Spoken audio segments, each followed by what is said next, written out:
Now, you guys have had a fantastic year in the public markets. You know, PagerDuty, Pinterest, Slack, Lyft, who knows? Rumors are that Airbnb may go out this year or next. But one of the most interesting offerings this year was the Slack one. Yeah. And we saw this also with Spotify, where no money was raised in the public offering. It was actually not at all a financing event. It was just a liquidity event. Is that sort of following on from now what you're saying, which is people are going to continue to finance companies privately, and that the IPO is actually not an IPO in the classic sense? It's just simply, let's list the thing? Yeah. Will that work for every company? It won't work for every company. In fact, the FT did a story on this not too long ago that we participated in. I think the way to think about right now the direct listing, which is what Slack did, is there's a relatively small subset of companies I think that can take advantage of it. One, as you mentioned, is it's got to be companies who don't need to raise primary capital in the IPO, because the direct listing, of course, doesn't provide that. But I think you also have to have enough kind of name and brand recognition in both the institutional investor and the retail community to be able to do it. So, I don't know if they'll do this, but an Airbnb, at least I think, would be a candidate in that sense, that it's a company that's very well known. So I think there's a relatively small set today. I think it will grow over time, though, because I think you will see these companies will stay private for longer, and because the financing is so robust in the private markets, there will be more companies who really don't need an IPO as a capital raising event. Obviously we're an investor in Lyft, as you mentioned. Look, Lyft is still at a stage where obviously they're consuming capital, and so the IPO was a very important capital raising event. But if you look at particularly a lot of the enterprise software companies, the likelihood that they need significant amounts of capital just isn't that great. And so I think over time you'll see more. I don't think we're going to kind of immediately switch over to direct listings, but I think you will see increasingly over the years, 3, 5, 10 of them a year, and it will become at least a reasonable alternative for a number of companies. You were also talking at one point about ICOs as a way to stick stuff public. You still think that? No, I don't. As everyone probably knows, we've been involved in crypto-related investments for a long time. To me, the ICO, at least in the U.S., as it used to happen, kind of pretty much is not happening anymore. So what a lot of companies were doing was they were effectively trying to kind of bypass a lot of the securities regulations laws in the U.S. and selling directly to individual investors. I think the SEC, who's the regulatory body in the U.S., has done a good job of kind of shutting that down and saying that that's not possible. I do think there's a broad point, though, whether it's ICOs or whether it's crowdsourcing, which is the biggest change in the venture business, I think, over the last 10 to 15 years is that capital is no longer scarce.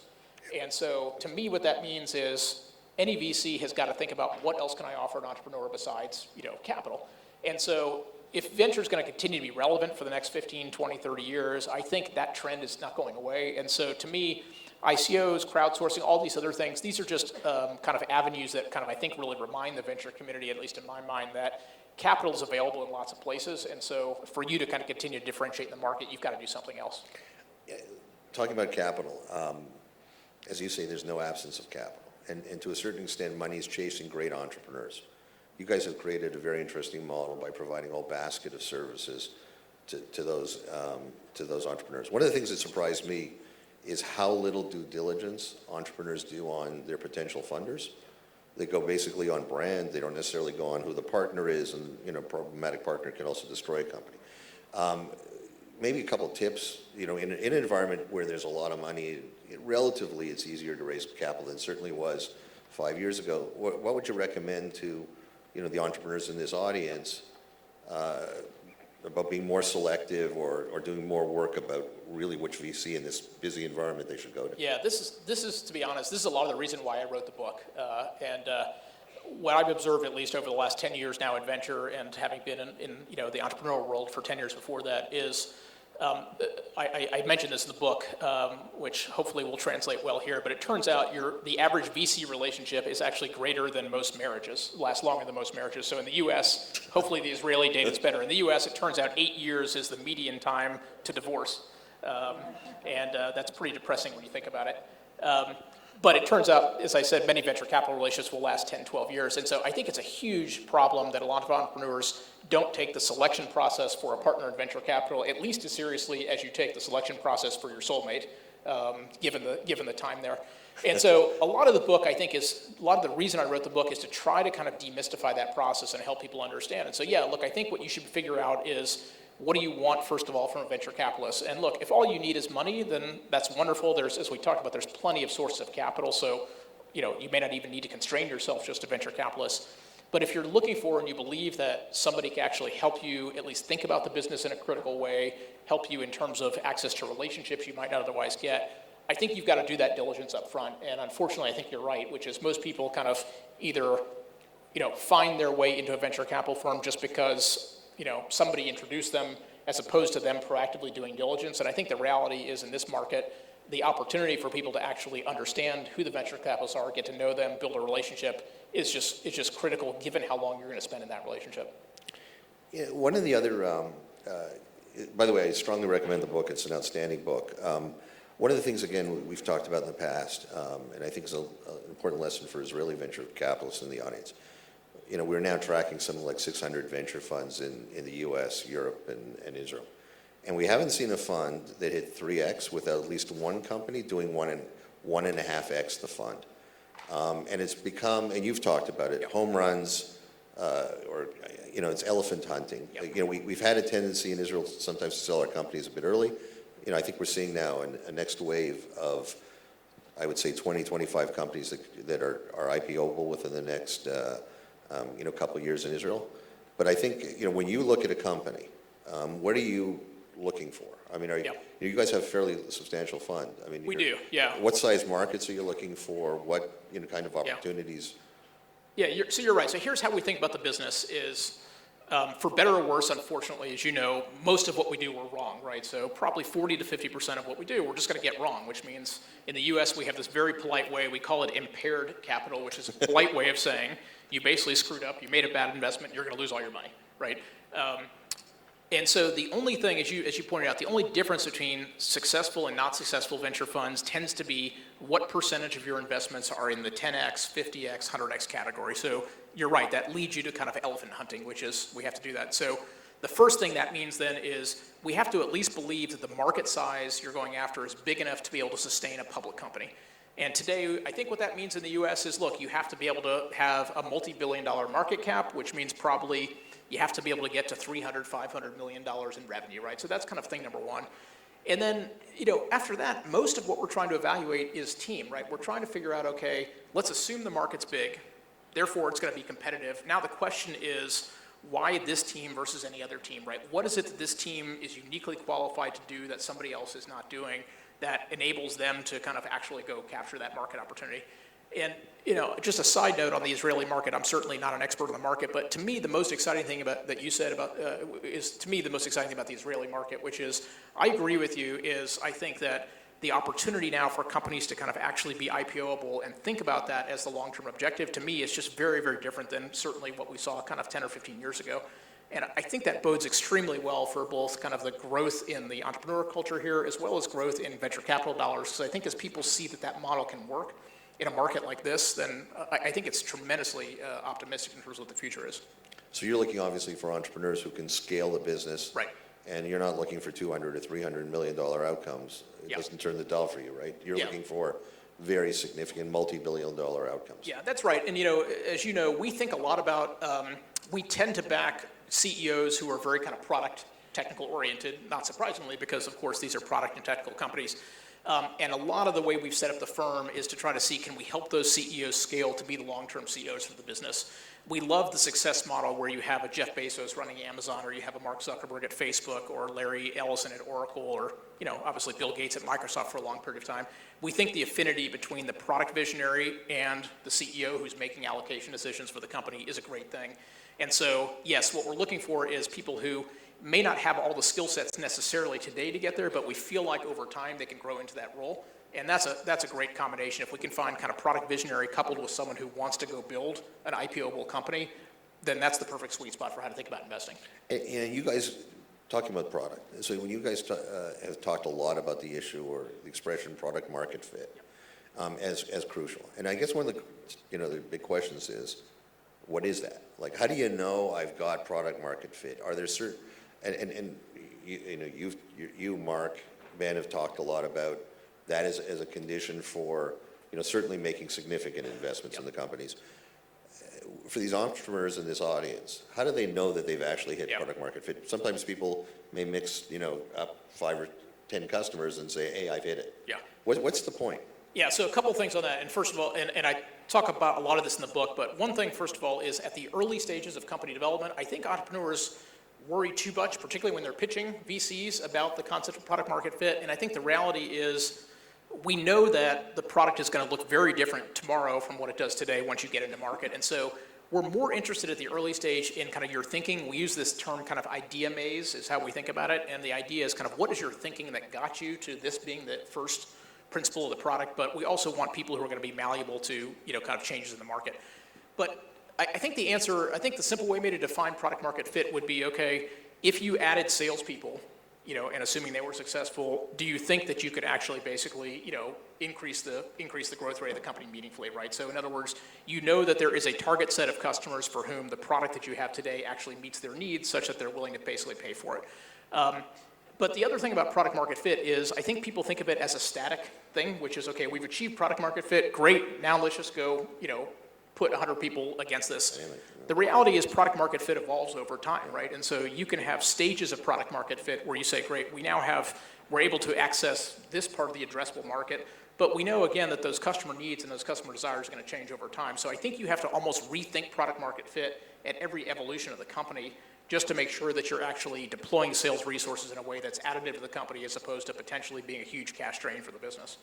Now, staying at the early stage, seed stage, you had a quote in the book I loved. You said, the best companies are good ideas that look like bad ideas. Yeah. What do you mean by that? Yeah, so let me make sure I credit my partner, Chris Dixon, for this because it's his thing. So if you think about it, there's kind of 4 quadrants, right? So there's good companies that look like good companies, that in fact look like companies and are good companies. And you'd love to invest in those all day long. The problem is they're obvious, and so the ability to earn outsized returns on those is probably not likely. Because right? of competition. Exactly right, yeah. And bigger companies, quite frankly, might even be better suited sometimes to do those. And then on the other side, you've of course got bad ideas that that look like bad ideas, are in fact bad ideas. You hope to avoid those. Unfortunately, as we talked about, we're going to have a lot of those in the portfolio. The good ideas that kind of look like bad ideas is really kind of the idea that something that may not be so obvious to the market kind of can, number one, create a competitive moat that's really kind of material and that can grow into a very large business without necessarily attracting all kinds of competition. And the other analogy to this that I'll also credit Chris Dixon is he talks about, think about the things that nerds do on the weekend. And again, I mean that with all love, so I'm not offending any engineers. But that's the other way to think about kind of this good ideas that look like bad ideas. A lot of these things look like toys, and a lot of these things look like small, inconsequential things. So if you, for example, trace the history of Bitcoin, what you would see is that before it was kind of more mainstream, right? It was, people who were obviously very technically savvy doing this in their spare time. If you look at VR and AR, for example, I think you see that as well. And it doesn't mean every idea that the engineers do on the weekend is a great idea, but it's this idea that you're looking for things that almost look like people don't take them seriously enough. And those are the things that often can have the opportunity to become mainstream, and you can catch competitors off guard by pursuing those types of activities. There's an analogy. There used to be a comedian, unfortunately passed away recently, David Brenner. Yeah. He used to be all the time on Carson, Johnny Carson. And Carson asked him once, tell me, David, who do you think the most courageous person in history was? And Brenner looks at Carson and says, the first guy drank milk. And Carson says, what? He says, think about it. The guy pointed at the bottom of a cow and says, what comes out of there, I'm going to drink. Now, it's obviously, trivial now. I mean, when you think of Airbnb, here's a classic example of what you just mentioned, right? The idea, I'm going to rent out my home for 3 or 4 days or a week to somebody I've never met. Yeah. Probably then was not so trivial. Today it's trivial. It was so crazy, and I've admitted this, unfortunately, publicly, is it's so crazy that we saw the A round of Airbnb, right? So we were lucky enough to have them pitch us when they did it. And it was literally people sleeping on other people's couches, right? And you have to almost, we sat around and we said, okay, like who other than starving college students is actually going to do that, right? You have to be partly crazy to go sleep on someone else's couch. And look, it turned out we were wrong. Luckily, we invested in the next round and still were able to make a lot of money.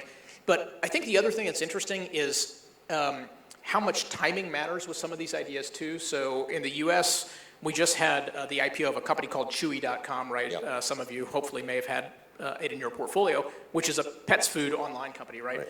And for people who are old enough to remember, in the bubble, we used to have this company called Pets.com. If you haven't ever seen it, they had this wonderful hand puppet that was basically their mascot.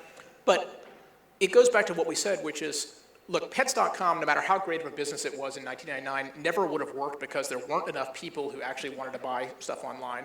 And the modern incarnation of Pets.com is now Chewy.com.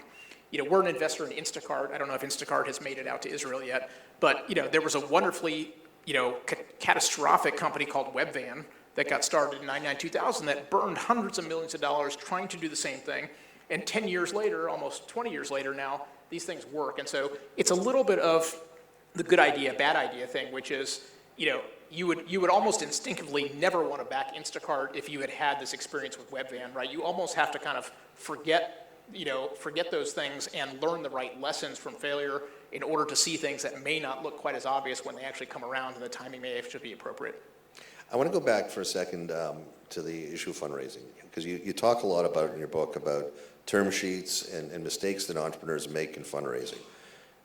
Anything that sort of is VCs typically ask that under no circumstance you would recommend that an entrepreneur accept, or any things that guys like, on this you should be pushing back big time?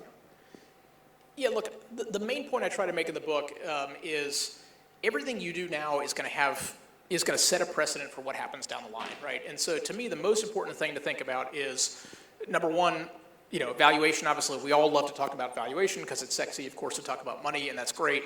The most important thing there is, are you setting yourself up for the next round of financing to be successful, right? And I know this is a hard thing for entrepreneurs, it's a hard thing for VCs, but you know, the worst thing from a momentum perspective that can hurt your business is you do this wonderfully great A round of financing, but you've kind of created such high expectations for what that next round is that you may not be able to succeed, or you may not achieve the valuation or the metrics you want, right? And you can imagine as a CEO how destabilizing that could be to your business, right? You've basically told your employees all along, look, we're doing great, we're hitting all the metrics, and then, oh, by the way, the market kind of tells you something different from a valuation perspective. I talked about this in the book. When we were at LoudCloud, we raised money at an $820 million valuation literally 9 months after the company started. Now, you know, we all thought we were good, but that was a sign of the times, right? That was the year 2000. We got skewered by our employees because they wanted to see $1 billion valuation, and they felt like we had failed, right? And it was the craziest thing in the world, and there was no reason that $1 billion mattered other than some other company in our space had raised it $1 billion. But you can imagine the kind of, you know, how destabilizing that can be to the business. And so thing number one for me is just make sure you and your VCs agree on this is how much money we're going to raise because these are the milestones we can achieve that make sure that we can be set up for the next round of financing. And then two is just on the other terms. Again, I'm doing a deal right now where this is a B round company where an investor wants to put a senior liquidation preference in, right? And for those of you guys who don't know, that just basically means that money, the B round money, would come out first in a sale. And I understand why they want that, but the problem is we're so early in this company's history that if we do that, then the C round person's going to want it and the D round person's going to want it. And so all these things have cascading effects over time. And so the biggest advice I have, and we talk about this a lot in the book, is keep things as simple as possible, because everything you do now will set precedent for later, and you find yourself in these very, very odd situations as time goes by. You know, I think it's great advice, especially, you know, I don't know where we are in the cycle, right? I mean, you know, my sense is we may be closer to the end of the cycle than the beginning, but who knows? You know, if you look at the data from 2002 and 2009, 70% of the rounds were down rounds in those years, right? And then all of a sudden that preference stack comes crashing down on who the entrepreneur. And so, you know, your advice about being cautious about how much to raise and raising what you need, not raising what you can, Yep. is pretty important. Yeah, what I found with a lot of entrepreneurs is the decision for how much to raise often is just a function of kind of what they've heard other people are raising at those stages. Yeah. And the right amount to raise is what's the amount of money that you need in order to be able to achieve the milestones for the next round, right? So we always tell our entrepreneurs, if you're raising your A round now, you should be thinking about what's the story I'm going to tell at the B round, and what do I need to achieve, and then basically work backwards almost to figure out what's the right amount of money that gives you enough comfort to be able to achieve that stuff. And I agree, it's particularly, you know, I have no idea if we're in a late cycle either or not. I personally am quite optimistic about the economy. You know, modulo, we have as you know, we have a very interesting political situation in the U.S. Maybe not that different. Well, welcome to the club. Exactly. Maybe we share more in common than we thought politically. But, modulo some major kind of shock to the system, I think the U.S. economy is actually in a very good place. I think we're likely to have low interest rates for a very long period of time. And so we may be late in a cycle, but it could also be that the cycle is different given just how long the interest rate environment has been low.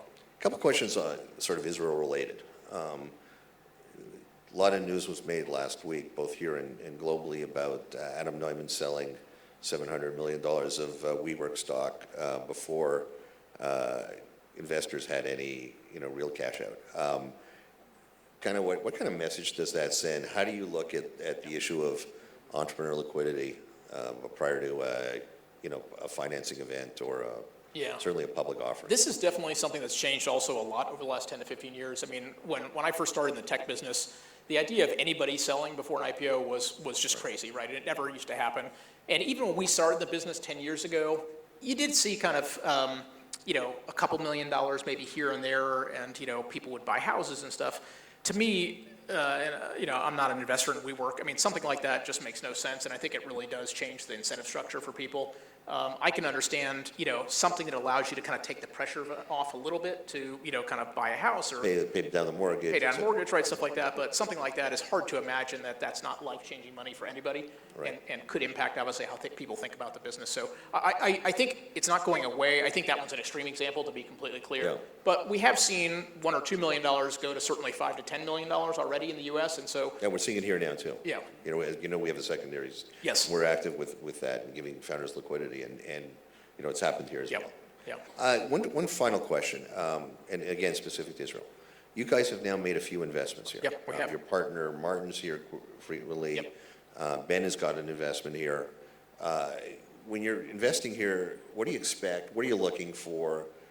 What would people in this audience need to get, a firm like Andreessen, or even Andreessen specifically, to be on their I think it's a lot of what we talked about, which is just remember the incentive structure we have, right? How we think about the business is we're going to be wrong a lot of times, and what we need 10 or 20% of our companies that really kind of want to go the distance and can become kind of standalone. And does that mean headquartering in the U.S.? Would you invest in the company that's headquartered here? We would, and we have. Yeah, I mean, I'm less worried about that. I think the issue is more what's the market opportunity, right? So it's unlikely, and I think this is no surprise, right, that if the Israeli market is the primary market you're going after, it probably is just going to top out at a point where it can't sustain a big company. But absolutely, if people have ambitions to think about kind of global market penetration, then there's no reason why we wouldn't invest here. We are, as you know, we've got a pretty heavy kind of aftermarket part of our business where we try to be very engaged with our companies. So the reality, of course, is our ability to help Israeli companies, at least while they're 100% Israel, is probably limited. And so we might be a better A or B round investor, quite frankly, than a seed investor in some cases. But absolutely, I think this market there's no question it has the talent. And as we talked about, I think it also now has a set of entrepreneurs who are thinking about bigger and more sustainable long-term public companies. And so those are all things that make it very attractive for us. Again, the data we've gathered over the years, we've looked at every exit over $500 million out of Israel. 81% of the companies were managed by the founders at the time of exit. That's great. Clear, if you don't believe the founder can scale, you shouldn't invest in the company. I agree. And I think the great news is, if I look at these 2025 IPO-able companies, the vast majority of them are being managed by founders. Yep. And hopefully that's going to be a good sign for guys look, like you as and we others. talked about, we love the idea of the founder kind of running the company. Not everybody, of course, can do it, and I agree with you also, which is at least as we invest at the early stage, if we think the founder can't run the business, it's probably more likely we wouldn't invest as opposed to investing and then having to swap out the CEO. It's just too destabilizing in these businesses. Scott. All right, we're getting the hook here, sorry. Thank you very much. I really appreciate the time. Thank you, Alan.